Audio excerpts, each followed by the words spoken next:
Welcome to Make It Sew, a beginner sewing series. Hi everyone, I'm Glenda with SureFit Designs, sometimes referred to as Glenda the Good Stitch. In a previous lesson, I showed you how to stitch straight seams. In this lesson, I'm going to show you how to do curve seams. We're going to see how to do inner curves, outer curves. We're also going to see trimming and grading, clipping and notching. Sounds like a lot, but it really isn't. And it's important information for when you're sewing curves.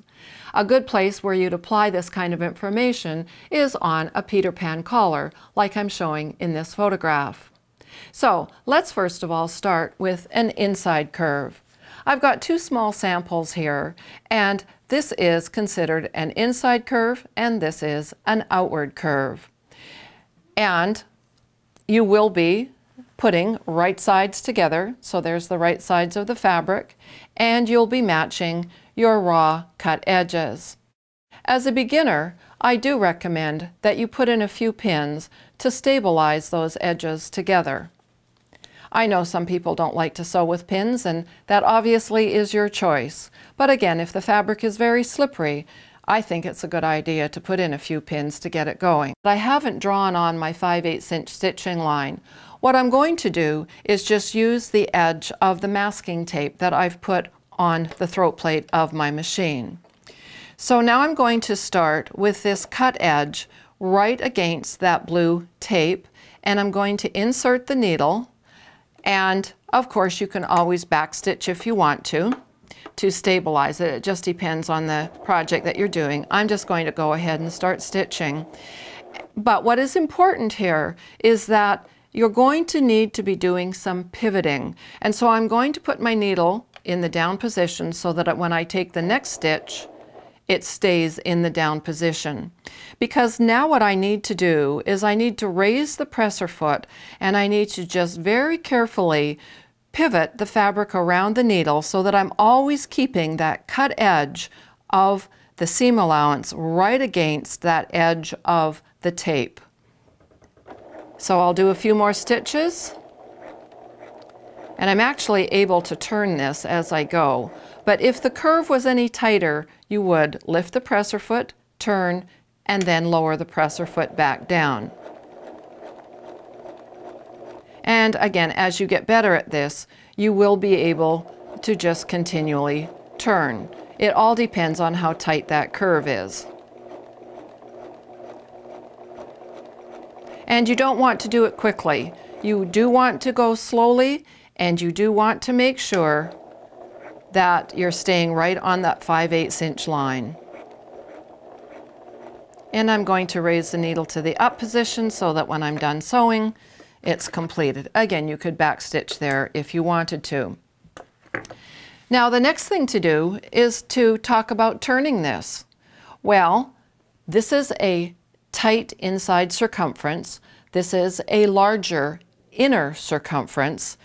And if I just try to turn these to the right side, it's going to create all kinds of bulk. It will never lay flat because this is a smaller curve here compared to the larger curve. So to start this off, I'm going to do what is called trimming. I'm going to cut the seam allowance down by approximately half. And you do need good sharp fabric shears to do this. And then you'll do what is called grading. Grading means to take one of the remaining seam allowances and cut it down by approximately half. So just take your time in doing this and grade the seam allowance. And this trimming and grading helps to remove the bulk when it's been turned to the inside. All right, well, we still have a tight inner curve compared to where it needs to sit. So now you do what is called clipping. There's notching and clipping, and this one is called clipping. And what I'm doing is I'm clipping pretty darn close to that line of machine stitching, but not all the way through. So you do have to be a little bit careful about this and take your time. And it's about every 1/2 inch that I am clipping this. And again, if the curve was tighter, you might have to clip it more than every 1/2 inch. But that should be pretty good. And so what's going to happen now is when I turn these pieces so that the right sides are out, those clips are going to open up like that. So now when I go to press this, the first thing that I'm going to do is just start it like this, and I'm going to just do a little press on that seam allowance. My iron is bumping up into my sewing machine. I would normally be at my ironing board to do that. All right, so now I've done a little press like this, and now I can take this and turn it to the inside, and you can see how nicely that rolls. And it will lay totally flat because I have clipped it. So that is an inner curve, and there you go. That's totally finished, and it looks beautiful. And the edge of that seam allowance is right on that fold. All right, the next one is the outer curve, and that's this side. So I will put in a couple of pins. I am working on a cotton, and it's not terribly slippery, but I still, again, as I said earlier, I do recommend putting in a few pins for stabilization. The bulk of your fabric is going to go to your left-hand side of the sewing machine, and you have the least amount that you're working with on the inside. And now I am lining that cut edge up with the 5/8 inch marking where I have taped it, and again, backstitch if you want to. And I am going to put the needle in the down position because I will be pivoting here. And this is a good example. The curve is falling away from that 5/8 inch marking of the tape. So I'm going to raise the presser foot up, and I'm just going to do a little maneuvering there. I'm going to raise it up again, and a little more maneuvering, because what you want is the 5/8 inch away from just exactly opposite where your needle is. A little bit more. And so here I am pivoting around the needle to make sure that that curved seam is as close to 5/8 of an inch as possible. And yes, I am moving it a little bit with my fingers here, but it's much better to lift the presser foot up and do what is called pivoting the fabric around the needle. The one thing that when you're sewing a seam is you don't want to be pulling it out the other end. That can distort your seam. You just want to let the machine feed carefully through the throat plate and the presser foot. And I'm just letting the feed dog take it away and take it through. And I come to the end, and that is finishing off, or finishes off, that curved seam. Now, this is the smaller curve, this is the larger curve. So when I go to turn that to the inside, it's not going to sit very well either. So now we need to do some notching. And you can notch first or trim first. It doesn't make too much difference, but notching, clipping was a straight cut. Notching now is making a V formation, because now you want to remove the bulk of that seam allowance. And I will come back and I will trim this as well. But I just wanted to have enough seam allowance there so that you could really see these big notches and what they look like. And this is how you deal with an outward curve.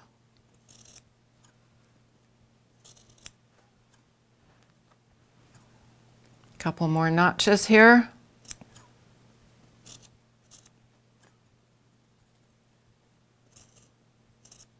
And again, when you are notching this, please make sure that you're not notching and clipping through the stitching that you just did. And so good fabric shears with a good point are important. Okay, so now it has been notched, and you can see that's pretty obvious there. And now I'm going to trim it. And that's why I didn't trim this one first, is because I wanted you to see those big notches that are coming out. But now I'm trimming the seam allowance down by half.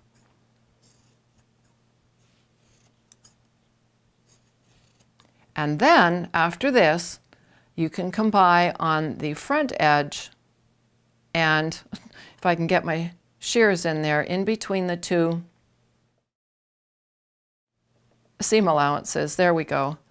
And it's a little bit fussier, but now I can grade this seam allowance as well. I'm not going to go through the whole thing and grade it, but I think you get the idea, so that this seam allowance is shorter than that seam allowance.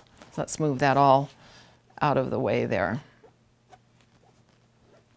Now, when I go to turn this to have the right sides face out, you can see how much nicer that is going to sit. Now, this is a time that if you can, from the inside, what I would recommend doing is, if you can, get your iron tip into the curve like this. And in doing so, I'm actually melding those threads into the seam allowance, or into the fabric.